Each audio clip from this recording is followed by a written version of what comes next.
As you know, I'm a big Jason Blaha fan.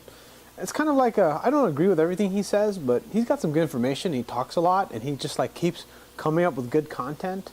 And if you like listening to stuff while you drive, 'cause that's typically how I use YouTube. I listen to videos. I don't really watch a whole lot of them. I'd recommend you take a look at his channel. He's got some great stuff. I love his stuff. He's got some cool ideas, and he talks about random things. And I like his general philosophy. It's cool. You know, I kind of agree with some of it, not all of it, but it's just, I don't know, it's kind of a different perspective. A lot of people that watch my channel like to hear my perspective on things, and it kind of helps you. Whether you're stronger than me, it doesn't really matter. We all have different life experiences. We all have different skills, and we can learn from that. Anyways, that was my little coffee. I'm actually standing because, well, I'm having coffee. I don't usually drink coffee and make videos, so what a perfect opportunity. But what I wanted to talk about was kind of my skill and my talent, or my ability, or my inner genius. I'll share it with you. I'm not super smart, and I'm not dumb. Okay, you know that. That's why you watch my channel. Or maybe, actually, I just shot myself in the foot, because some people who seem dumb on camera are really funny to watch.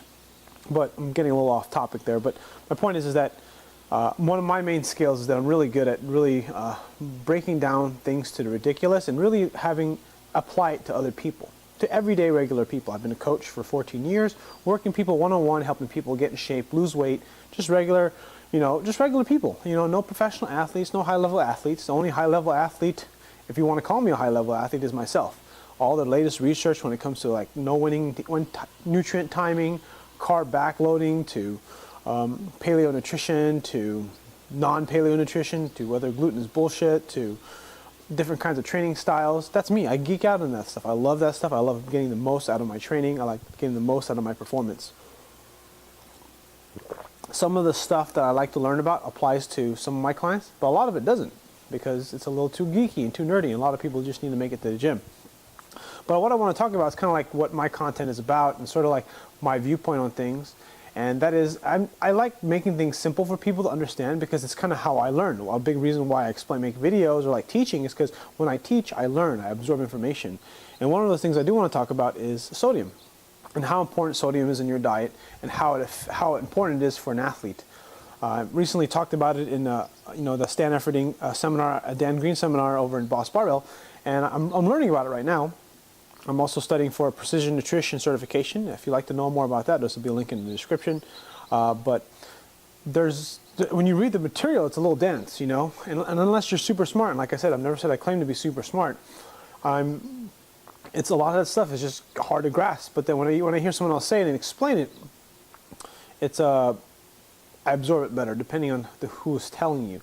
The one thing I'm learning about is the 5 pathways of carbohydrate metabolism. And I don't know if that sounds interesting to you, but it sounds really, really interesting to me. And I'm trying to find out how to explain it in a way where it's very easy to understand, but it's not easy to understand. The only 2 pathways I really fully understand that I can explain is glucogenolysis. There's glucogenesis and glucogenolysis. Glucogenesis is when your body actually makes glucose. Glucose turns glycogen to glucose. Okay, sorry, a little tongue-tied that one there. But I'm trying to basically make this so that it's basic, that it's really easy to understand, and you can really grasp the information. But it turns out that for some of these topics that are very high and advanced, you really have to understand the material before you can really even sort of dumb it down and make it more simplified. But the one thing I did want to talk about was sodium. Okay, so let me go back there. I'm getting off topic again. So sodium is one of those things that this is how I understand it, and this is kind of how I learned it, understand why sodium is important in your diet, is that sodium is sort of like current. It's like copper wire. Like, you know, the thicker, the better insulated the copper wire, the more of it you have, the better electrical current is going to run through your body. And when your sodium levels are low, what's going to happen is that electrical current will be reduced. So think about trying to perform at a high level, either endurance, strength, whatever you want to do. If you don't have enough sodium in your diet, it's going to affect that electrical current.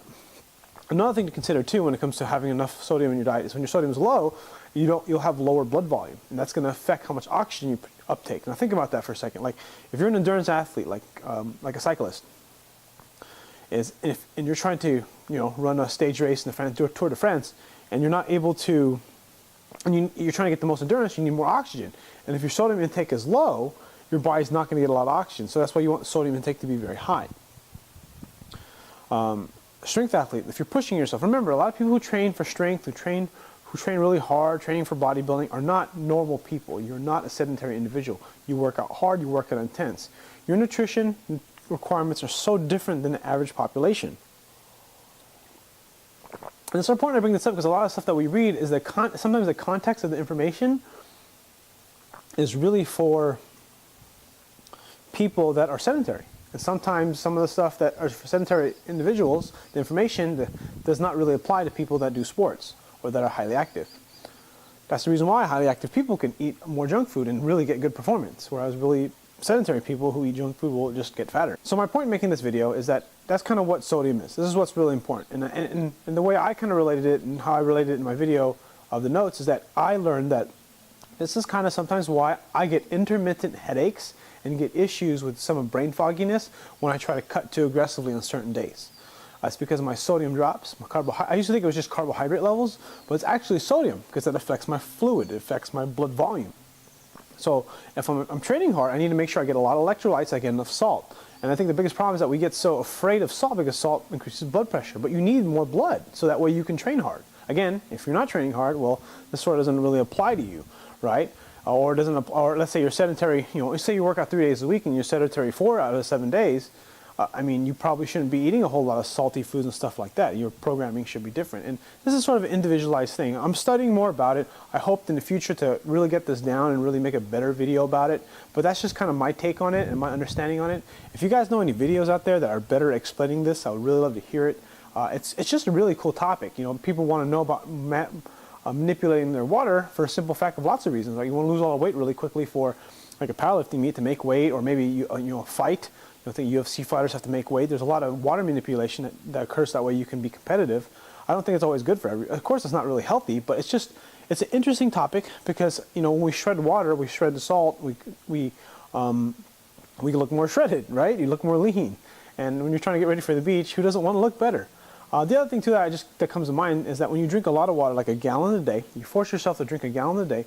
What happens is your body will secrete more sodium, right? So you end up dehydrating. Even though you're drinking a lot of water, your blood volume drops. And so that means you're basically getting dehydrated because you don't have enough sodium in your diet. Your body's not able to utilize the water. I guess if that makes any sense. And then the flip side, so if you drink too little water, will obviously affect you, but it'll just basically changes a lot of different things. Hope you got those little tidbits of information that I explained about sodium. I just kind of want to share these ideas. And if you happen to know more than me about sodium, I would love to get some sources from you, and you can share them in the link below. I mean, we're all here to learn. We're all here to kind of get better at this. And this is kind of my journey. These videos that I make, I'm not going to try to pretend to be like a super guru. There are a few things I feel like I'm a guru about, and that's basically mobility and movement science. But when it comes to nutrition, I'm up there. I think I'm good enough, but obviously it's not like I know everything. I just have a good enough knowledge, and I just let you know, like, hey, look, I have good enough knowledge. I have good enough knowledge to coach people and help people. But when it comes to like really getting into the nitty-gritty of science, like Kiefer, who wrote Carb Backloading, John Berardi, Precision Nutrition, these guys know really. They're science heavy. Rob Wolf, Paleo Solution, Lauren Cordain. Who else is there? There's Chris Masterjohn. Lots of really science geeky guys, and they have really good information. I love hearing this stuff. I was into a nutrition kick a while ago, and I kind of stopped listening to nutrition, just focused on training. I'll probably make another podcast. I'm going to make another video on training videos, so on training people that are, my two favorite podcasts are Powercast and Barbell Shrug. Why? Because they talk about training, lifting weights. I fucking love it. Anyways, thanks for watching. That's the end of my video. And I'll see you guys in the next video.